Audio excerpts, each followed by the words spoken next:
Hello and welcome to another episode of Attacking Third, a CBS Sports soccer podcast.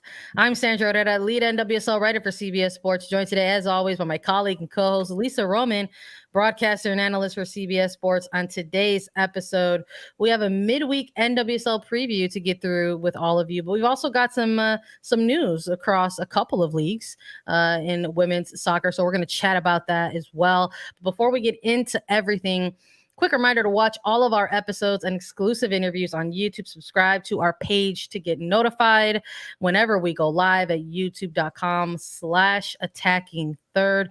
And thanks to everyone who voted for us in the People's Choice Podcast Awards. Thanks to each and every one of you and your votes. We have advanced to the final round.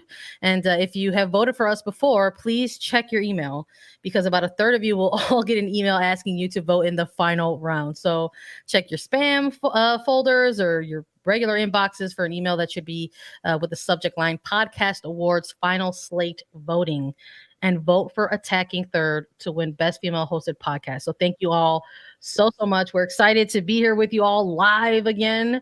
That's how you can catch us. I hope you're taking a lunch break or finishing it up or just starting your lunch break. Wherever you're joining us, I hope you're having a snack. We're gonna have some good stuff to get through here today. How you doing today, Lisa? I'm glad to be joining you on this one. I'm so glad to be here joining you. We're going live. Yeah, everyone grab your snack, grab your beverage, stay hydrated. I'm good. This is some crazy news that dropped. Not at all that surprising. I know we're going to get into it, but yeah, it's a hectic day in the NWSL because we've got news dropping about trades. We have midweek action happening tomorrow that we get to preview and chat about, and I'm just so happy to be doing it here with you. Yeah, same here. Let's just hop right into it. If you're joining us, you may have heard already, or you may not have heard, and if not, that's why you're here with us, and we're going to break it down for you. But after 6 seasons in the NWSL, English international and former now Houston Dash forward Rachel Daly is going home. The Houston Dash and Aston Villa announced today an official transfer for Daly to join Aston Villa FC for an undisclosed fee. It was referred to within both news releases from each respective club. But maybe catching some folks off guard just because of the caliber of player and the longevity of this player. In NWSL specifically, you're talking about Rachel Daly, an English international who was drafted by Houston Dash in 2016 and has been with them throughout the entirety of her professional career to date. So a number of interesting points within this. Obviously, the undisclosed amount is probably up there for some folks who try to pay attention to transfer news specifically. And number two might also be the fact that this was something that was, via request, quite frankly, that was brought to light within the club release via the Houston Dash, specifically with their club president, Jessica O'Neill, saying that the transfer will result in Rachel being much closer to her loved ones, a request that we wanted to make every effort to honor. We're deeply grateful for the commitment and loyalty she's shown to the city and wish her the best in her next adventure. So yeah, I think it's one of those bit of news dumps that happens, and it sort of maybe catches people off a little bit, but as it sort of settles in and you get more information about this type of move, you just sort of say, okay, well, if this is just sort of a mutual decision and parting of ways, then best of luck to the next chapter. That's a perfect way to describe it, because when I saw this news drop, I was like, wow, she's leaving Houston. And then immediately I was like, oh, that makes a lot of sense. Like, not that she's leaving Houston, but the fact that she is going home. She's going to play in England. She, as you mentioned, has been with not just the NWSL, but with Houston Dash for 6 years.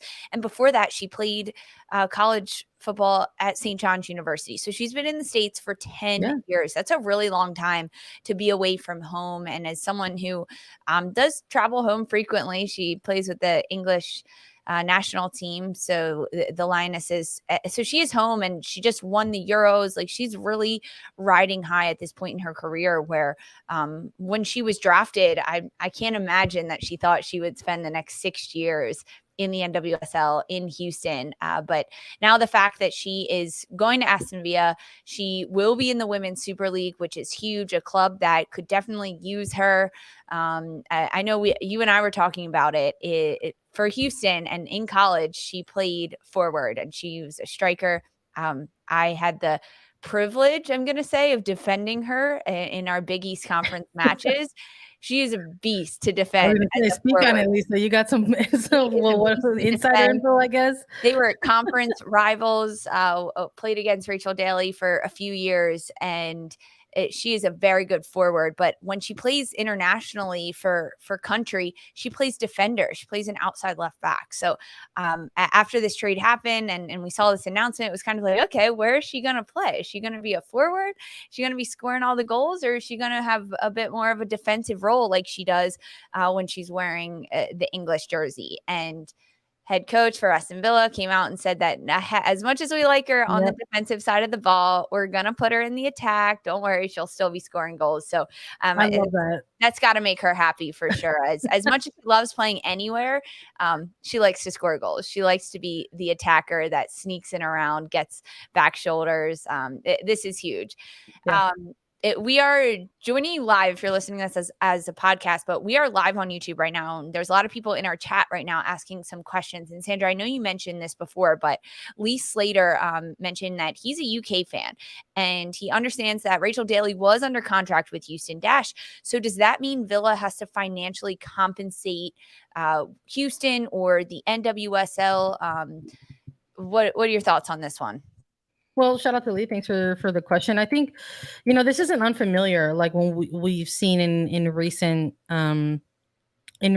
like transfer news between women's soccer clubs, it's often an undisclosed fee. It's not something that's usually out there in terms of actual number figure on that. But I'm going a lot based off of assumption because of the undisclosed amount and sort of just the limited knowledge that I have in terms of the contract of Rachel Daly with Houston Dash. She was a player that was under contract with the Dash, a player that had recently re-signed and sort of extended, a contract and had an option year within there. So I'm sure with, the request from Daly to the Dash to want to make that move, to want to be closer to home, there were probably a number of conversations about what that would mean for Houston directly with Ashen. So I'm going to say that it was club to club versus, league to league when it came to the decision making around getting to move this player who wanted to be back closer to home.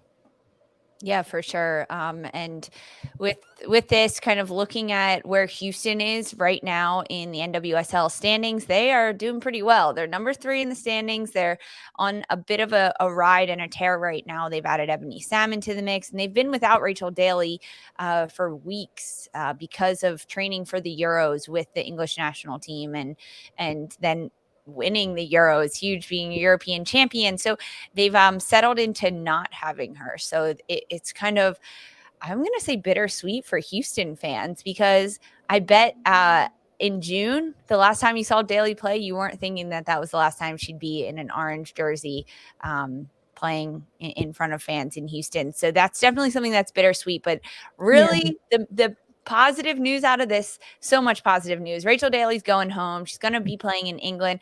And the best part is Aston Villa plays in the Women's Super League. Women's Super League is coming to CBS Sports. It'll be on Paramount Plus. We'll be talking about it here on Attacking Third. The season kicks off literally so soon, but it's around the corner. And we've got a lot planned for the start of the WSL season.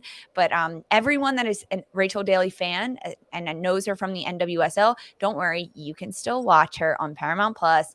Have no fear about that. I think that's a huge positive for everyone involved that loves Rachel Daly and likes watching her play. Yeah, it's coming up quick. September is marked on a lot of people's calendars to try to see all this action and play. And that was, I think for you and I, doing what we do here in this show and in this space, that's immediately where our heads are. We're like, well, we're not gonna stop watching Rachel Daly play. She's just gonna be playing with a different team in a different league, and we'll be able to see her still score some goals. And I love that. I love that within Aston Villa's press release specifically. They had manager Carla Ward addressing that. Like that was going to be one of the big maybe questions that people had. Like, what does this mean positionally for Daly and Aston Villa? And she said, hey, look, it's going to be going fullback to back to forward. We want to see her scoring goals for us. I love that they sort of kind of addressed that right away in this announcement. So I'm excited for it. I think we've been doing a lot of fun things, covering a lot of different types of women's soccer in general on Attacking Third, and obviously with our audience and our show being stateside and broadcast to a lot of American audiences, having the opportunity to talk about and discuss different leagues, different clubs, and players within those teams is something that really excites us in general. So the fact that there's going to be even more exposure to a different league via Paramount Plus, I'm very, very, very thrilled about. So hyped for that. Can't wait to hopefully see Rachel Daly score some goals, but not in orange. It is a little weird. I'm not gonna lie, it's gonna take some getting used to. She's been rocking Houston Dash orange for so long. Really, for all of her career since she started, said, hey, I'm gonna go pro. She's really been the face of Houston. This is a huge change, but I'm loving this. This is a good move for her. A good move for her to go home. I think the international travel will be a little bit easier for her now when she does get called up to the national team. And for Villa, they need her too, right? They finished last year at the end of the Women's Super League, not a winning season. They were 6-13. 3 ties at the end of their Women's Super League season. So this is a great grab for them, getting someone that can score goals, put them potentially on the plus side of that goal differential as they head into the 2022-2023 Women's Super League season. And Rachel Daly's the player to do that. We saw her do it at Houston. Yeah. Become that goal scoring player, the face of the team on and off the pitch, in the locker room, be the player that everyone leans on. And now she gets to do it at home in England. Yeah. And this isn't going to be, the first sighting of Rachel Daly in WSL. I mean, she had a very brief loan with West Ham United during that 2021 season, kind of post Challenge Cup, after making some history there with Houston Dash, and scored a couple goals over the course of a handful of games. And, that's the type of impact that kind of player can make for your team, even if it's just sort of in a short kind of window, able to automatically kind of boost the profile of a team on the pitch. So I would imagine that this signing is going to do that for this Aston Villa side. But I also really love that, outside of multiple club releases from each respective franchise here, that, Daly also, took the time to have her own kind of personalized farewell to Houston on her respective kind of social media channels. And I love that she kind of talked about this current Houston Dash team specifically, because for you and I, going back into July a little bit, when we talked about that wild summer of soccer and how much we loved it, and covering all aspects of that we had wondered, hey, when will we see Rachel Daly with the Dash again? And that was just out of genuine curiosity in terms of what you go through as a player when you go through those types of very high competitive international high stakes types of tournaments. And it turns out we're actually not going to get to see Rachel Daly for one final match, with the Dash. And I think obviously if you're on the fan side of things, that's tough to imagine, but there are plans to honor Daly and sort of give her a little bit of a send off. But they've been going through a really good run right now, this Houston Dash side, and that includes making that signing for somebody like Ebony Salmon to go ahead and and boost. Again, we're talking about boosting profile of the team, but sort of giving that other attacking option for Houston. But they're sitting pretty in the upper half of the table. You're talking about a Houston Dash side that's third in the standings at the moment and are on pace to make some more history with their club. And I love that Daly kind of recognizes that in her kind of, departure in this statement that she makes online. Said, hey, like my teammates, you've been on an incredible run past couple of weeks. I'm so happy for each of you. I have no doubt you'll become the first Houston Dash team to reach the playoffs, and I'll be your number one fan from afar. And that sort of speaks to her character a little bit, but it also speaks again to that type of competitive level that we know exists within NWSL. This is a Houston Dash franchise that was one of the first expansion franchises in the league in 2015, and up until their recent success out of post 2020 Challenge Cup, their best season was in a 2015 where they just narrowly missed out on the playoffs. It was hard to think that from then to now, this franchise's best season was considered a playoff miss and a fifth place finish. And then now you've got a trophy to your name as 2020 Challenge Cup winners.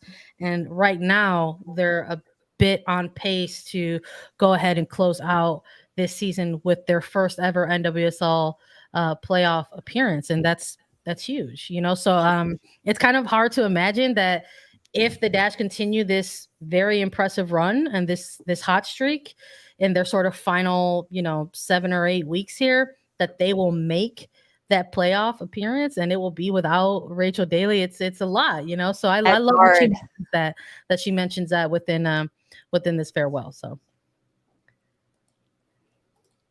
I just froze. Am I still here? I'm so sorry. Yes, you're still here. Oh I'm like, no, at least I got to say my parting farewells to Rachel Daly before I froze on the live. Okay, I'm still here, y'all. Sorry.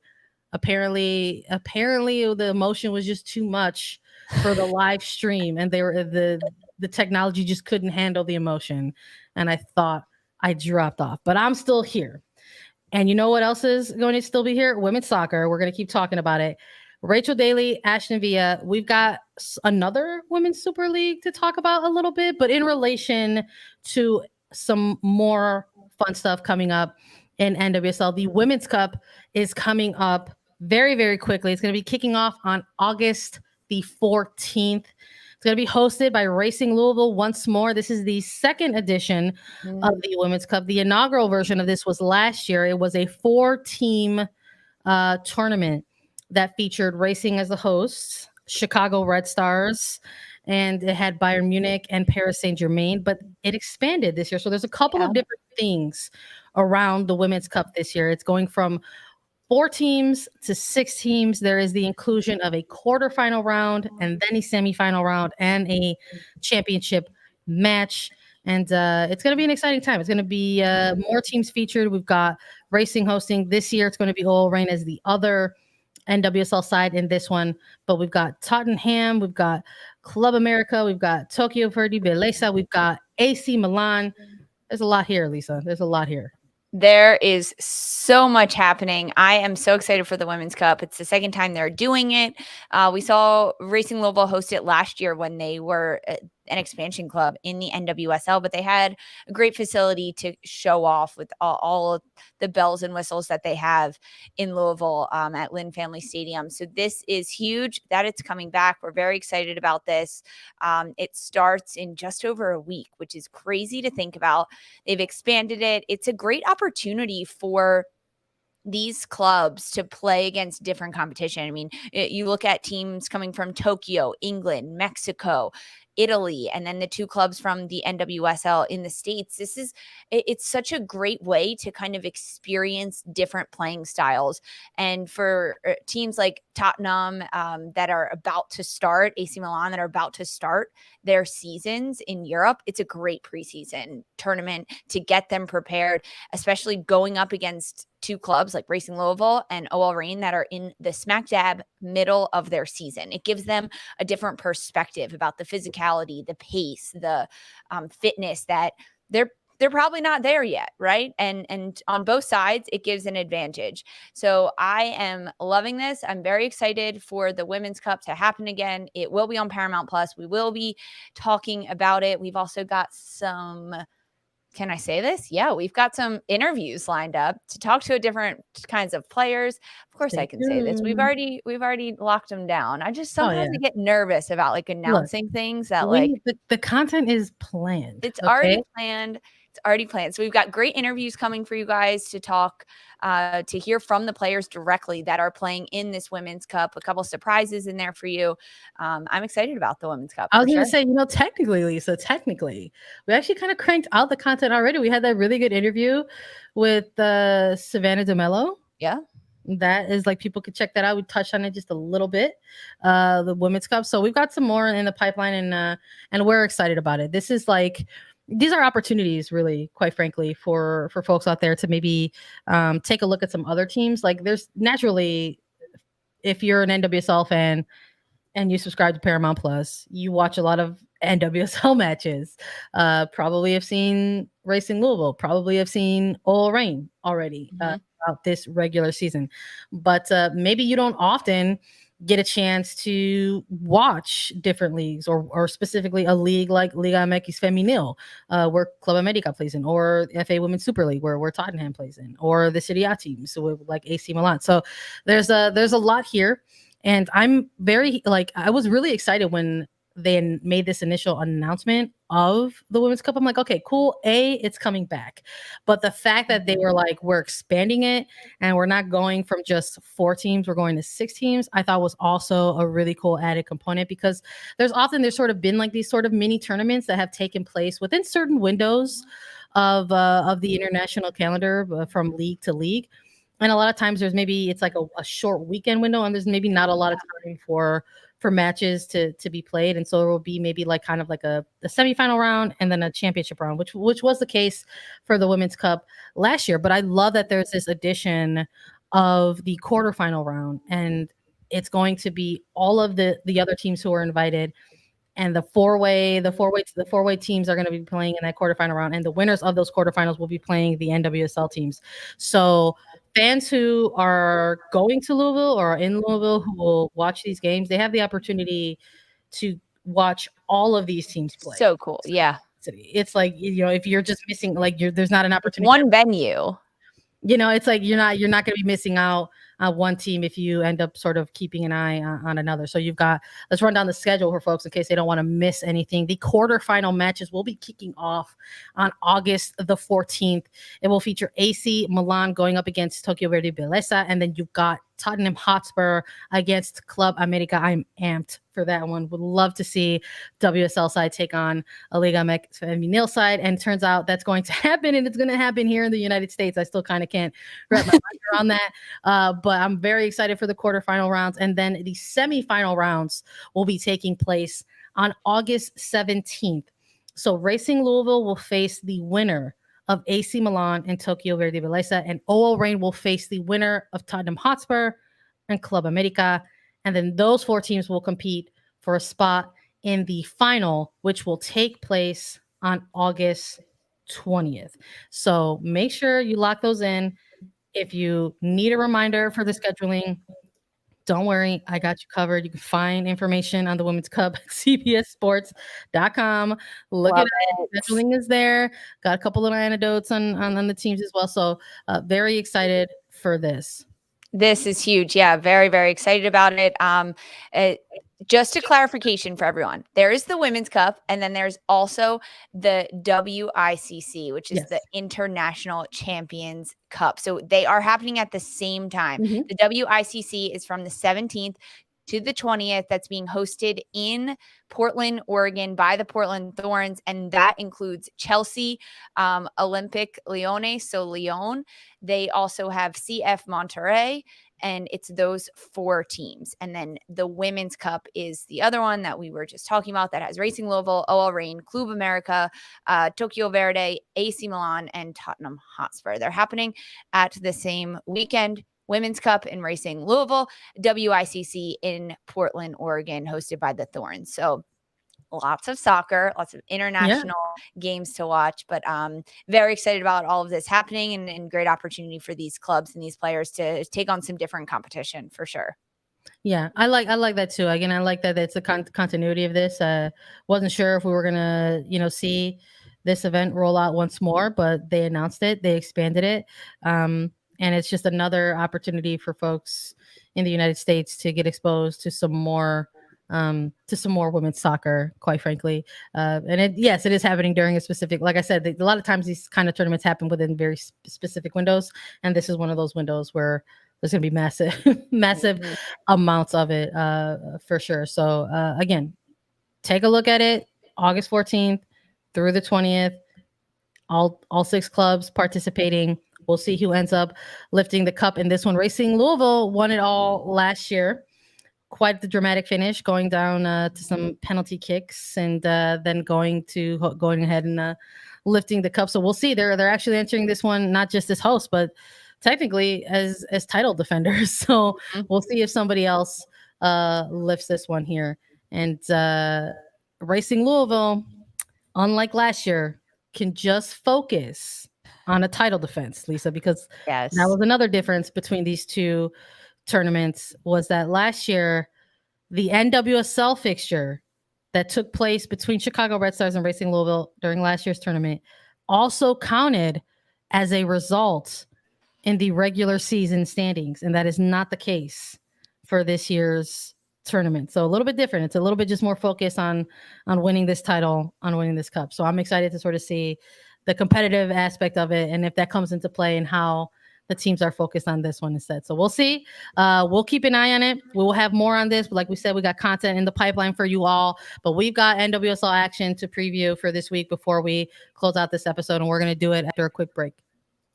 Now that you've seen them do the universe, it's time for them to do a new series. David, what are you doing? Nothing. This is gonna be cool. Well, we just came here to break stuff. Fire! Hey, what are you doing? Beavis and Butthead are back with an all-new series, now streaming exclusively on Paramount Plus. All right, one NWSL match to preview for today. We've got a midweek game kicking off Wednesday, August 10th. It's going to be Portland Thorns versus Washington Spirit. You can find the action on Paramount Plus, kicking off at 7:30 p.m. Eastern. Lisa, who are you picking and why?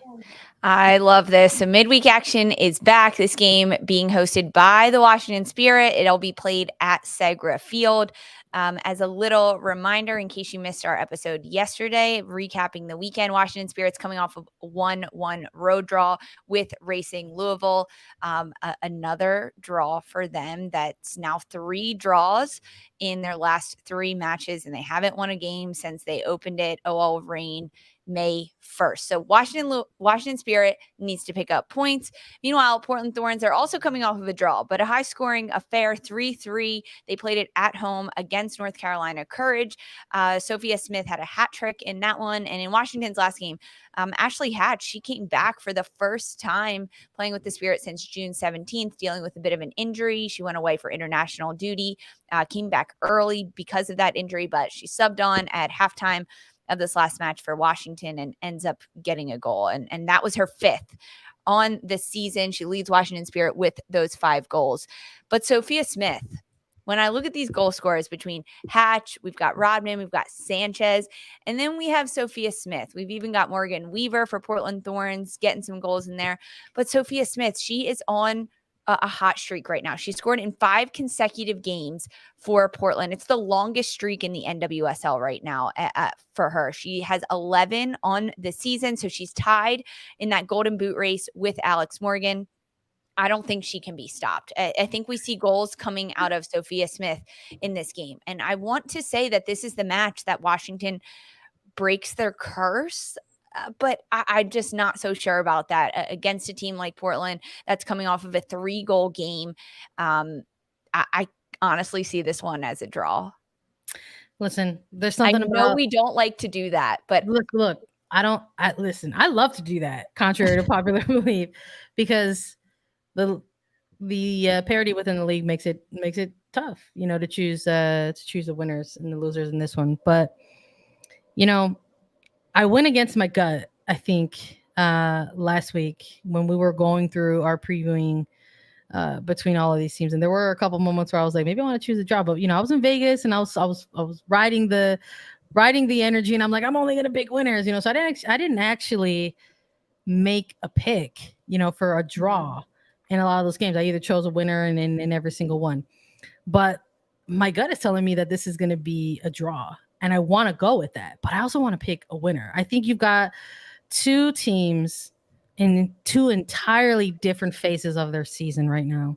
I think if you're Portland, you have, obviously you're on top of the standings. You've got that high competitive nature. You want to go out there, compete, rack up as many points as you can. The Shield is in your sights. You're one of, you're one of what, 4 teams that could probably make a run at this Shield at this point, let alone making a push for the playoffs. But I have to imagine if you're on a quick turnaround and on the road as well in this one, and if you're heading to a place like, I don't know, Seger Field, of all places, there's got to be maybe something in the back of your mind where you're like, you know what? If for whatever reason we drop this one, we're not going to lose vision. It's just going to be how it is, But at the same time, they're not going to lose any ground where they are, quite frankly, I think, coming out of this midweek match. But if you're the Spirit, as we've seen, they've been playing with a little bit different energy, a little bit, a certain level of urgency that we're seeing in these players and the performances out there. They're in a completely different area, in terms of mindset and in terms of where they literally are on the table. After the result last weekend, they're no longer like second to last. They're finally out of that second to last, but they're not in 11th, they're in 10th. A win would be massive. I think you're sugarcoating it. I mean, they're still 10th. They're not high. They're not low. It's so low. Yeah, but I think when you have as few games remaining, I think if you're the Spirit team, you have to make these games count. And this Portland team is a team that the Spirit play well against, quite frankly. I think they match up against each other fairly evenly. And I really liked what we saw out of Ashley Sanchez. I really liked what we saw out of Trinity Rodman last week. And I think we saw that wild draw against two teams who had a lot of familiarity with each other. And quite frankly, we're used to some high scoring draws. We've seen those a couple of times between the Courage and the Spirit already. Yeah. This is just something that occurs with them. So I don't think this is actually going to be a home advantage to the fullest extent that you would imagine it to be, because the Spirit have struggled themselves at Seger Field. It's not a place that they enjoy playing. So I think that's actually going to cancel things out a little bit between these two sides. But I will say that I too have this as a draw, but I do think that the Spirit are going to make it interesting. They're going to make it interesting. They will. And when you look at this schedule, Washington's plays tomorrow, right? They have this game hosting against Portland Thorns. They don't play again until August 27th. That's over 2 weeks time off for Chris Ward and his side. And so this is where they need to pick up points. And in terms of making it entertaining, yeah, Washington is going to make it entertaining. I expect some goals out of this side, especially if Ashley Hatch can maybe get a little bit more than 45 minutes. I'm not sure though, still coming back from injury. Maybe we'll see her get 60 in this match. But when you look at a Portland Thorns side, they're coming off games where they've been scoring goals. Their last game, they scored 3. The game before that, 2. The game before that, 5. The game before that, 2. So Portland is a team that can score goals, can rack them up, especially when you have players like Sophia Smith racking up braces every game she's out there. I'm expecting a high scoring one. However, Portland is coming off of a 3-3 draw, and I'm not sure that they're going to concede 3 goals again in back-to-back games. That's I don't anticipate. That's not typical of of Portland Thorns, even though Washington will put so much pressure on them offensively. Yeah, I don't anticipate it's going to be like we're going to get like a 6-goal scoreline. I wouldn't be surprised if it's like a 1-1 scoreline. Me too. And it's one of those kind of come from behind draws for the Spirit. I just I think in that sense, you're just like it's not necessarily going to help them in their chase, or their their sort of end game for 2022 when we're looking at the actual standings.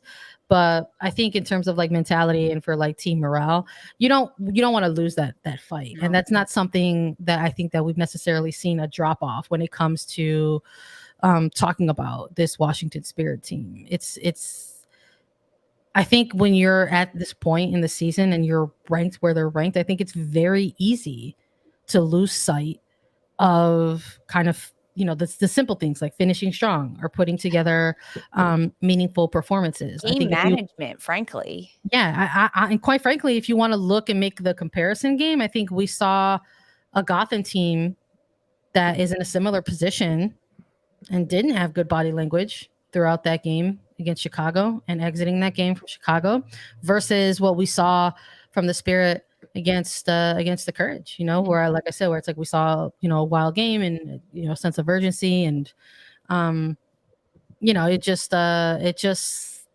just different. It's just different. I don't know. I'm like, also, I think the fact that you've got this kind of young core between, Rodman and Sanchez, and then I don't know if we're actually going to see Hatch maybe in this one. Cause like you brought up a good point about like kind of seeing her in the game last week.